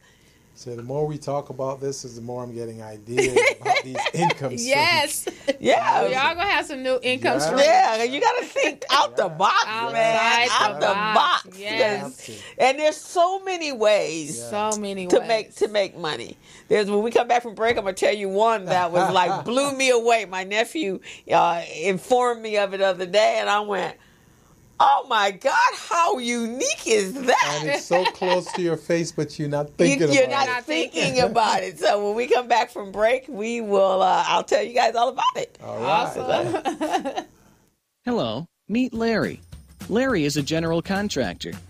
Larry is very good at his craft, but Larry has a very tough time managing his paperwork because he is busy taking care of his clients' needs.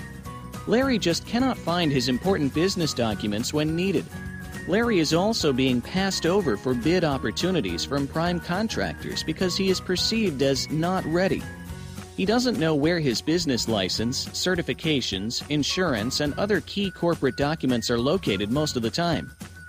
Lucy owns an auto body and collision repair shop and has been using a business management and procurement assistance program called Small Biz Pro to keep her business organized, business ready, contract ready, and bank loan ready. Small Biz Pro is a 3-in-1 cloud-based business management, procurement, and market research assistance system designed to help businesses become business ready, contract ready, and bank loan ready. It also provides back-office operation solutions for small businesses. Lucy is able to stay ahead of her competitors because she uses Small Biz Pro to manage her business daily. Lucy just clicks on Small Biz Pro from her tablet, mobile phone, laptop, or any internet-accessible device for data retrieval, and she's got it. Lucy introduces Larry to Small Biz Pro, and now Larry is more organized and can now find all of his documents and new bid opportunities in seconds. Larry now saves $120 in labor costs for each missing or misplaced document. Just simply go to your web browser and log into smallbizpro.net and register today for a limited 30-day free trial offer. Services start as low as $1 per day. Let's put the competition out of business. Small Biz Pro. If you stay ready, you don't need to get ready. Register now at smallbizpro.net and begin saving money. Email info@smallbizpro.net or call 626-533-1186.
So we're back on the Business Zone with Krista and Gilbert Buchanan, your small business paramedic. Our very special guest here in the studio is Miss Anna Queen. Queen time.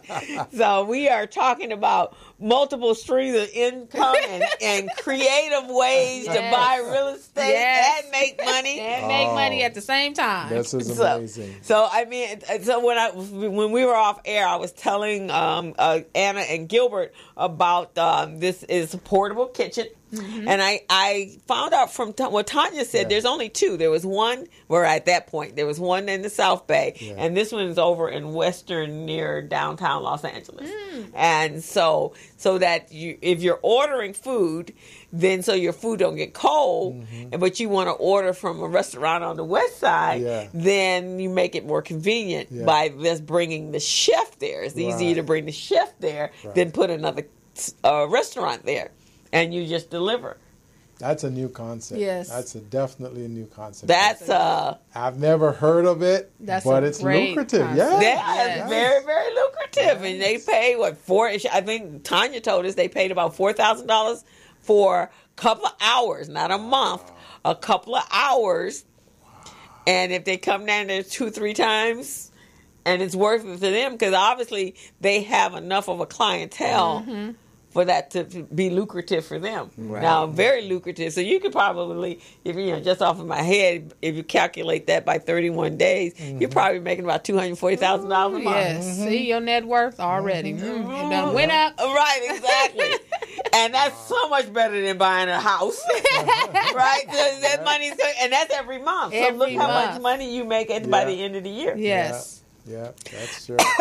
I think we need to find a warehouse space so we can get it set up like that. Yes, I think so. Yeah, so I agree. Well, there may not be a lot of homes, but there are a lot of vacant buildings in Los Angeles. Yeah. As long as the city is not handing them over to people for tax credits. That's right. I hear that the city was offering some of those properties for like $1 a year, to some of these organizations. Now, they've been focused on nonprofits, which is good.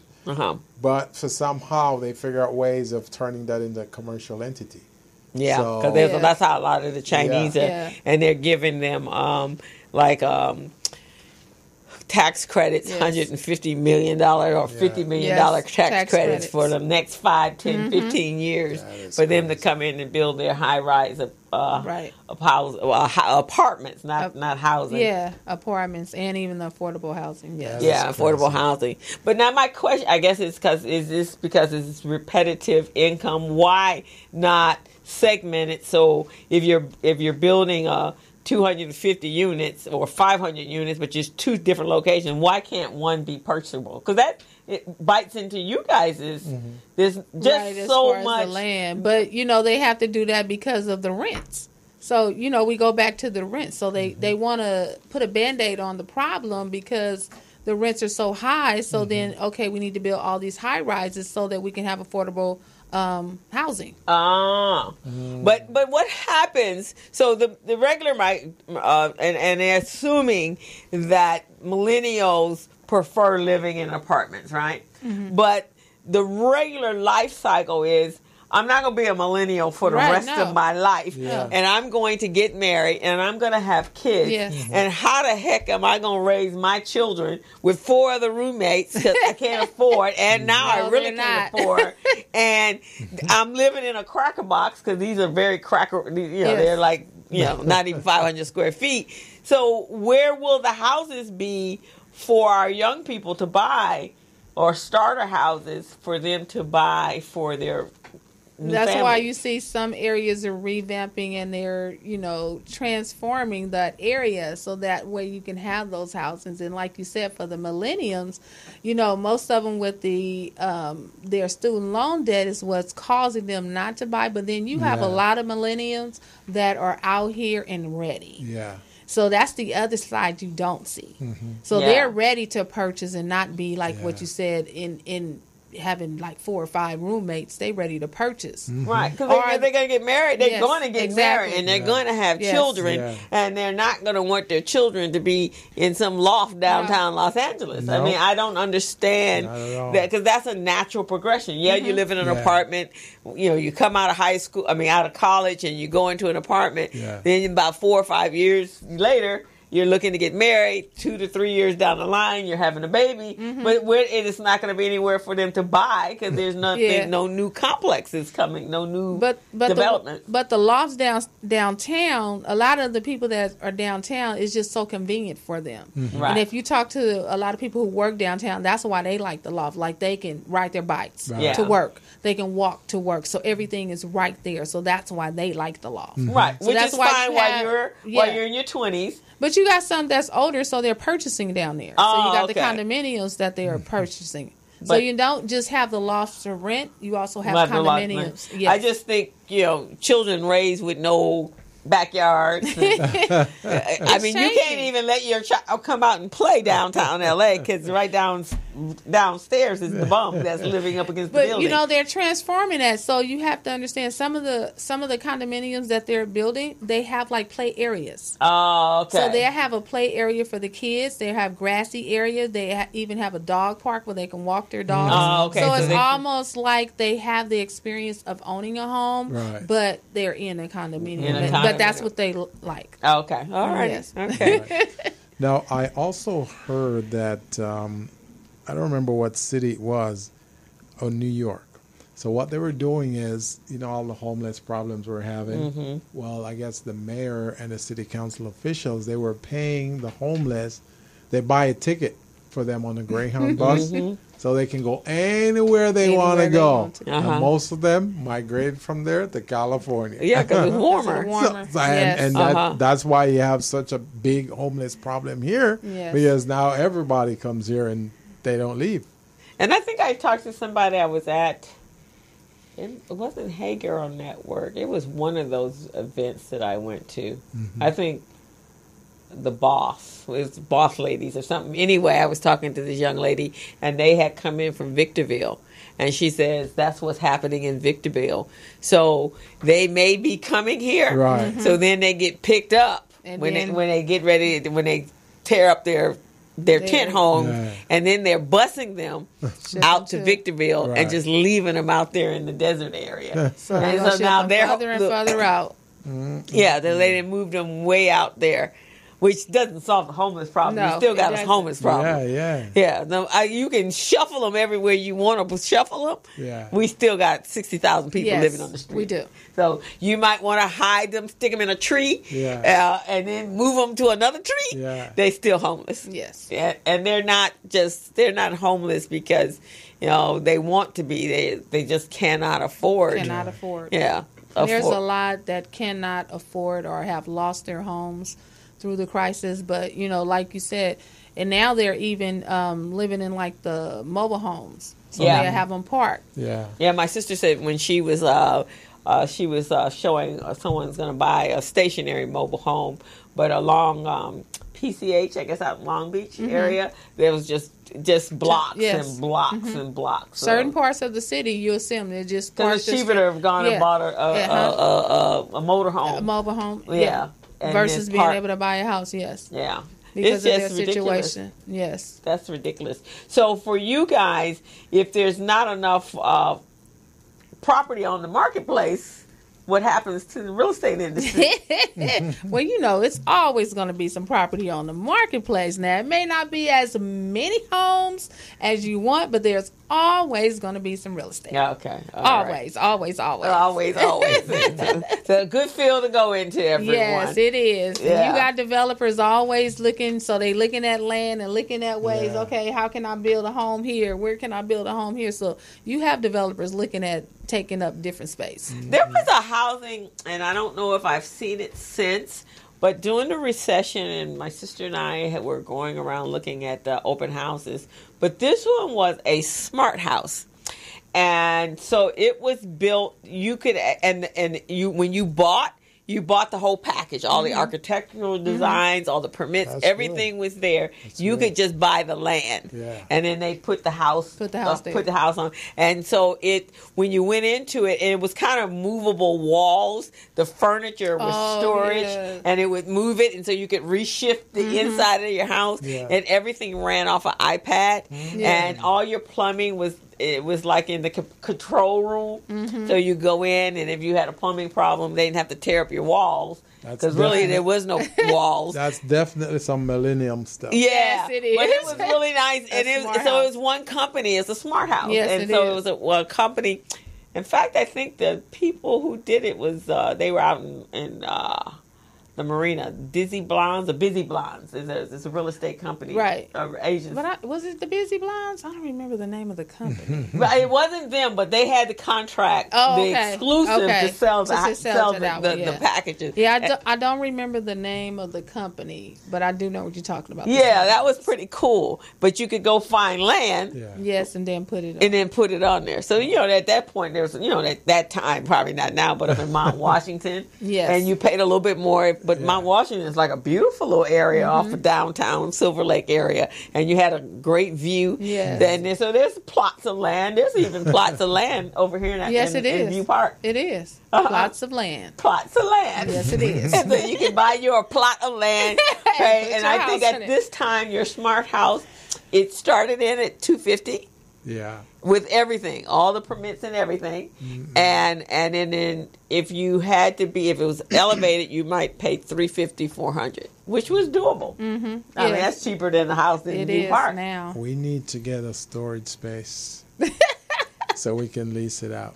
We need a storage warehouse or something. I remember when I was working in corporate America, I was in financial planning, and that was when, this is forever ago, but that was when we were selling prospectuses for like an extra space storage. It was really public storage. Yeah.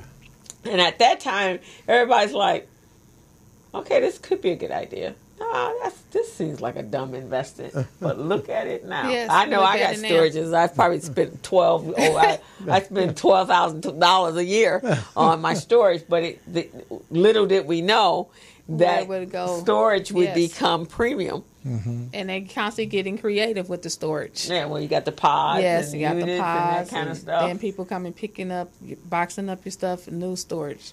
Yeah, so that's another business idea. That's one. So we're just tossing another stream. I hope y'all are listening. See, ways for you to make money. Right, giving you ideas. You have no excuse now. Because people think that businesses have to be very structured. Yes. Yeah. No, it's so many great ideas that you could actually. It's a new world, new way of looking at business, and we just got to embrace it. Yeah, yes. Exactly. And look at new ways to do. That's the best thing when I do the kids program is that they are so creative and they think of some amazing ideas. One of the kids that won, and this particular year, the kids were all concerned about stress. Okay. Why, I don't know, but they're all stressed out. All your teens, all your little ones are all stressed out, people. And so about 4 or 5 of them had business ideas that was based upon that. So the young man, his was a pen, aromatherapy pen. And so when you get stressed while you're doing your homework in class, you hit the little button, a little lavender comes out to soothe you. Oh, how nice. Yeah. The little lavender. The little lavender on your pen. And so I might need that pen. So that's the creative businesses, right? That's good. That's very good. So, and he probably could get that, got a little pouch or whatever. And that wouldn't cost that much to launch that. But, no, that's a good idea. Yeah, not a bad idea. Yes. So it's novelty. It's a novelty gift. Yes. Crystal got some great ideas. I got to give it to those are my kids. I mean, it helps just to sit there and listen to them because then it helps your creative juices as well. It does. Yeah.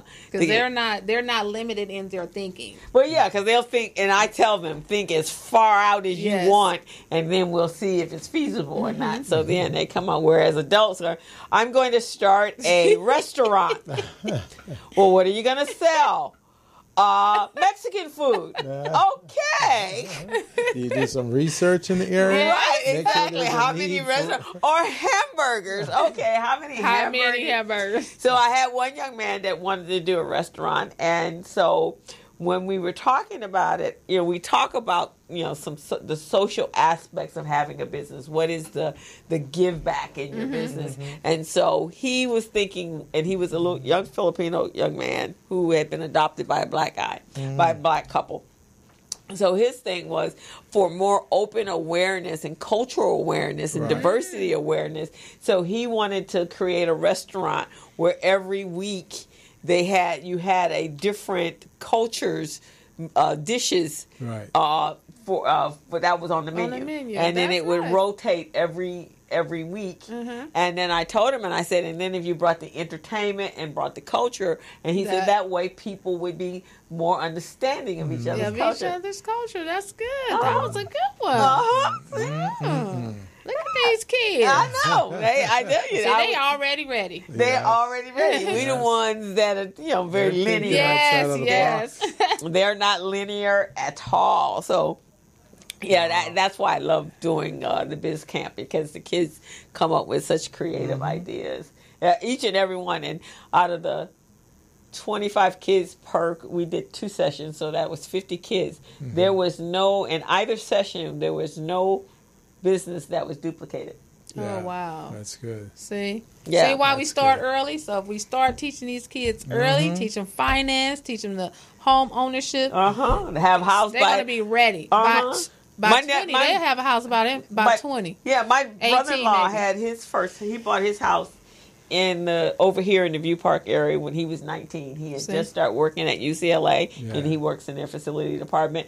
And everybody kept like, "Why you buying a house? Shouldn't you be buying a car?" He goes, "Nope, I should be buying a house," because he got a good deal at that time. And now, 20 years later, because he wouldn't have been able to come in 20, 30 years later and bought up in this area. But he was able to. Price that he bought. He bought it at, so that was a very wise, mature move. Exactly. And so that's what we have to look at our children buying houses early at a price. They might have to move out, but if they start their own business, it doesn't matter when they do, right? No. And if we get them to start online businesses, it doesn't matter. So you can take them out to Victor Deer and Paris, and they can get into a house and raise their children. There's an online business that does something similar to that too. Yeah. Very similar to that. So I think most of our viewers, they're getting some great tips here. I think so. Yeah, we should continue to do this, because who knows? We may change the vision of maybe one. You see what I'm saying? Right. And if we do that, that's a success. Yes. That's a success. So we had all kinds of ideas. Yes, didn't we? Yeah. So, but the primary one, because we're about 10 minutes out from the show, is Wills and Trust. Yes. We should bring her back. Right. Wills and Trust and pre-needs, right, Gilbert? Yes. And for those of you that have parents, you really want to if they can't afford their insurance or they're not thinking about it, you really need to find companies that you can, with no health, if they have some health issues that don't require, I think up to $250, you don't require a blood test or anything, no health requirements. Yes. And get them. Well, they have that up to $250. They also have up to the certain age too. Okay. Yeah, because they did that with my mom. They said no test or anything. Well, of course they lied. They tested her, but maybe because she was 85, 86, right at the borderline. Okay. But if they're younger, no test. Okay. And that's the encouraging part. It's a value proposition. Right. Yeah. And it's very, very important, guys, because trust me, Gilbert is in that situation, and so many people are in that situation, and you don't really have a choice. You have to bury your loved ones, but it's at a time where you're really stressed out about everything, and you got to figure out where this money is going to come from. So this is a pre-need. My aunt even had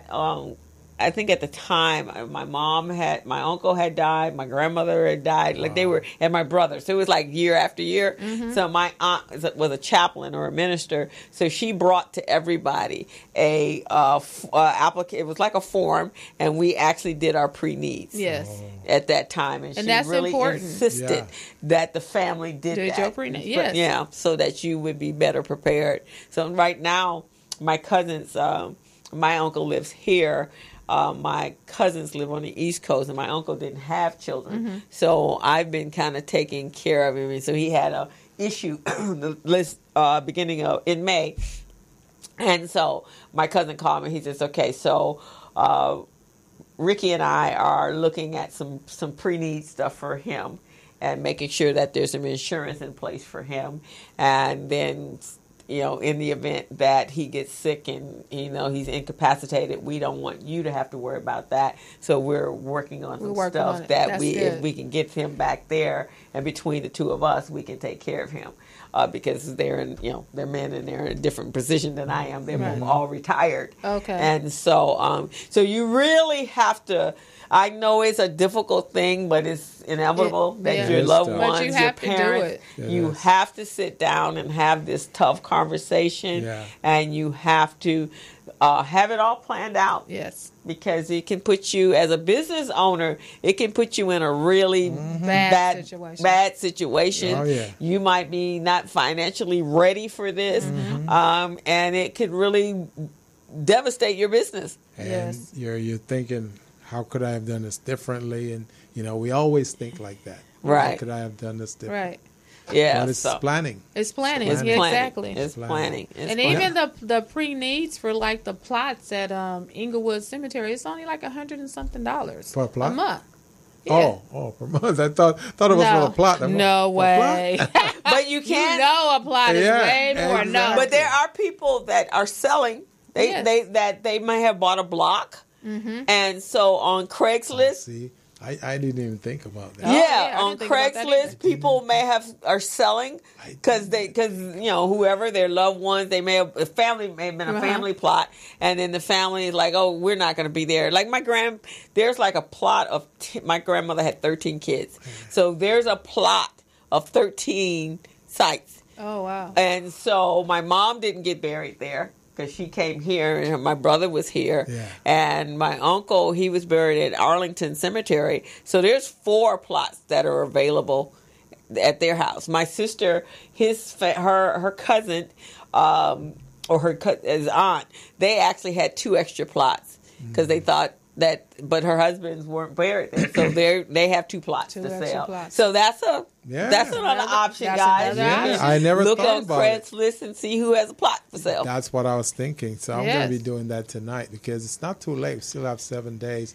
We haven't really committed to the cemetery yet. Oh, okay. Yeah. But for the cemetery alone, that's like $7,400. Yes, it is. And that's just for the plot. Yes, I know. $7,400. I know. We're not talking about digging. No, I know. And opening, closing. And even but here, that's why they kind of jacked you, because when I wrote that business plan, one of the things is that more people are choosing to be cremated. Yeah. So a cremation could cost you between $6,000 and $7,000. Or sometimes $5,000 if you already have, like my mom, we already had the we already had the what do you call it? The mortuary, pre-needs for the mortuary. No, the urn. The urn, we already had the space because my brother, we bought 2 at one time. Right. So we put her in there. So we didn't have to buy that. Yeah. So really, for them to do the prep, I did have to purchase a cardboard casket because they have to put them in something to do that. So that was less. That was like maybe less than, I think I paid about $1,400 for that. But all in all, we did about $5,500. Altogether. Yeah, and you said she was cremated. And she was cremated. Yeah, see, my family, they won't allow that. Yeah, so it depends. And so burials generally range anywhere from $10,000 to $15,000 to $20,000. Well, now it's gone up from 12 to $30. Yes. And if you're a celebrity, it could be $100,000. Oh, I mean, look at Elizabeth. I mean, Aretha Franklin. She didn't have She didn't have a change every day.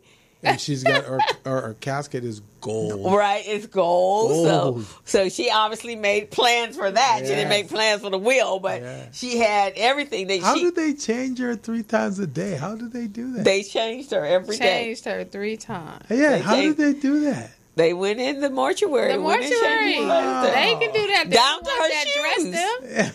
The mortuary is the one that dressed you them. would imagine they just want to dress them once and that's it, But that was their request. So that's they big had on to the bring East 3 Coast. outfits. That's big on the East Coast. Yeah, my really? cousin used to be in the mortuary business, and she said there was a big pastor.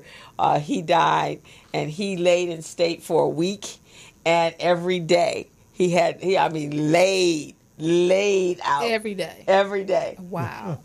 Hats, shoes, ties, cufflinks, the whole jewelry, the whole thing, and people were coming in to view him every day. Every day. Yeah. Or look at Senator McCain. Yeah. He's been moved from Arizona back to Washington, back to Arizona. They've been flying him all across the country. Yeah. For the last, as much as he used to come in for Senate meetings, he's been flying that much this last 4 or 5 days. So, it's interesting. That must have scared the heck out of his family. We got to take him here, we got to take him there. What's involved? Because but then again, they've got money too. Yeah, they got money, so that was that. But again, pre-needs. They got it all planned out, and evidently she had it all planned out how she wanted her final. Her homegoing. It was a long time coming, though, so they could plan for it. Yeah, they could have They could have planned for it. Now, do you have a video on your business that you can make available? Do you have a video on your website that people can look at and see? No, not yet. Yeah, you coming probably soon. Yeah, you probably want to do so, but how do they reach you? How they reach me? Okay, you can reach me by phone, 323-335-9638. My email is Anna with 2 N's at thequeenoflistings.com. All right. The Queen of Listings. Queen of Listings. So if you guys, you've been listening to the show, we really, really want to emphasize that, take another look, reevaluate your current situation. Yes. You want to take a look at the trust, take a look at a will, probate. And there is so much more that's involved in these types of things. And, we think it's easy or it's simple. It's not that easy and it's not that simple. No. And look what you had to do to readjust your business. Yes. Right? Yes. So you had to make because you had some commitments on the books. Yes. So you had to do some shifting around and some stuff. So that's why it's important. Yes. For those free needs, because they do upset your regular world, and you're not planning on that, and you already committed contractually. Yes. That means you have to go. You have to go. The thing is, they don't care, who died. Nope. Right, exactly. I'm so sorry. You be here. Right, exactly. That's true. So you got to think about that. So if we leave you with nothing else today, make sure that you're pre-planning. It is so important from the beginning of your business to the end of your business. Yes. And when you're building your business, you have to think about your family, because what happens in your family affects you. That's true. And so you want to make sure, and then protect your assets. And next week, you guys, more streams of income and multiple streams of income. Yes. We just had such a wealth of information. So you guys, if you didn't catch all of it, you can go to more. You'll be able to find the video at morrismedialive.com. It will be at the Business Zone with Crystal and Gilbert on our YouTube channel. Make sure you subscribe. You also can go to Facebook Live on Recycling Black Dollars page, and you can see the whole show there. And you'll see Anna, because that's who the camera's been on my Facebook page. Yes. So just go and check us out on social media. Yes. Oh, I forgot to get my social media channels. Huh? Go ahead. Okay, so my personal is Anna Tut, like King Tut, but Queen Tut. My business page is Queen Tut Real Estate, and then all my other social medias is Anna Queen Tut. Instagram, Snapchat, and Twitter is Keep It Happy. Okay. Gilbert, Small Biz Pro. Oh, well, you guys can tune into smallbizpro.net if you need to do an assessment on your business to see whether or not your business ready, your contract ready, or your bank loan ready. It's very easy. It's on the home page. There are 3 orange buttons. You just click on any one of them, and it will run you through a battery of questions. You select your answers and hit submit, and you'll get your score, and it will tell you whether you're ready or not. So that's a good thing. That's an excellent thing. That's excellent. All right, so we are run out of tips for this week, and we will see you guys next week at the Business Zone with Crystal and Gilbert. And next week I won't be here. Gilbert won't be here, but we have our special go-to host, Ms. Dawn Strozier. She will be back next week in the studio.